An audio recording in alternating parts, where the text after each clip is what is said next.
સરકારી તંત્ર જ્યારે આંધળું થઈને કામ કરે ત્યારે જનતાના નાણાંનો કેવો વેડફાટ થાય છે તેનો જીવતો જાગતો નમૂનો છોટાઉદેપુરના ક્વાંટમાં જોવા મળ્યો। અહીં સ્ટેટ R&B વિભાગ દ્વારા 4 કરોડના ખર્ચે 1 કિલોમીટર લાંબો નવો રસ્તો બનાવવાની કામગીરી શરૂ કરાઈ। રસ્તાને પહોળો કરવા માટે વચ્ચે આવતા વીજપોલ હટાવવાની તસદી લીધા વિના જ એજન્સીએ મેટલિંગ કામ કરી દીધું અને ક્વાંટના નસવાડી ચોકડી અને બોડેલી તરફ જતો રસ્તો હાલ ખોદી નાખવામાં આવ્યો છે। R&B વિભાગના અધિકારીઓનો દાવો છે કે તેમણે 20 દિવસ પહેલા જ MGVCLને ઓનલાઈન અરજી કરી હતી, પરંતુ વીજ કંપનીએ હજુ સુધી થાંભલા હટાવવા માટેનું એસ્ટિમેટ આપ્યું નથી। બીજી તરફ VS શાહ નામની એજન્સીએ કામગીરી અટકાવવાને બદલે વીજ પોલની આસપાસ જ મેટલ નાખી દીધું। ત્યારે જો આ થાંભલા વહેલી તકે નહીં હટાવવામાં આવે તો રસ્તાની વચ્ચે જ વીજ પોલ રહી જશે અને તેના પર ડામર કામ કરવાની પણ ફરજ પડશે। ક્વાંટ એ ખરીદી માટેનું મુખ્ય કેન્દ્ર છે, જ્યાં આસપાસના 100 જેટલા ગામોના લોકો આવે છે। અધિકારીઓના વહીવટ સંકલનના અભાવે ખોદાયેલા રસ્તાને ઉડતી ધૂળને કારણે વેપારીઓ અને મુસાફરો ત્રાહિમામ પોકારી ઉઠ્યા છે।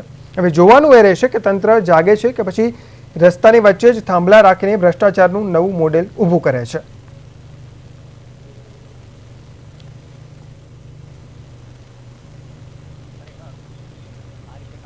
ન થવું જોઈએ, એની મંજૂરી MGVCL પાસેથી પોલ હટાવવાનો એને એસ્ટિમેટની રકમ આ બધી નક્કી થયા પછી કામ શરૂ કરવું જોઈએ। ખાસ કરીને જે અહીંયા કવાંટ નગરની અંદર R&B સ્ટેટનો અત્યારે રસ્તાનું કામકાજ શરૂ કરેલું છે। રસ્તાની સાઈડ પર મધ્ય ગુજરાત વીજ કંપનીના ઇલેક્ટ્રિકલ પોલ ઊભા છે અને હમણાં પરિસ્થિતિ એવી ઊભી થઈ છે કે મધ્ય ગુજરાત વીજ કંપનીને આ રસ્તાનું જે કામ શરૂ કરવામાં આવ્યું એથી તદ્દન અજાણ છે અને આના માટે જે પોલ હટાવવાનો જે છે એનો એસ્ટિમેટની રકમ પણ નક્કી થતી નથી।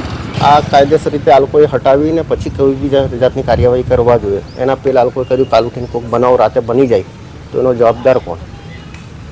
અમને બહુ બધી બાજુ આ તો હજી થાંભલા જ હજી રોડ પર દેખાય, પણ બીજા ડીપીઓ બહુ મોટી રોડ પર વચ્ચોવચ્ચ છે આવેલી એ ડીપીઓ બી હજી હટાવી નથી એ લોકોએ ને એમનેમાં જ અધાધૂળ જ કામ ચાલુ કર્યું છે। રાતે કેવું પડી જાય એ બધું આવું બધું બહુ દેખવાનું છે, પણ આવું બધું કોણ એનો જવાબદાર કોણ? કોઈ ધ્યાન નથી આપતું। એનું કોઈને કાંઈ પડેલી નથી, પોતપોતાની મરજીએ બધું કામ કરે છે।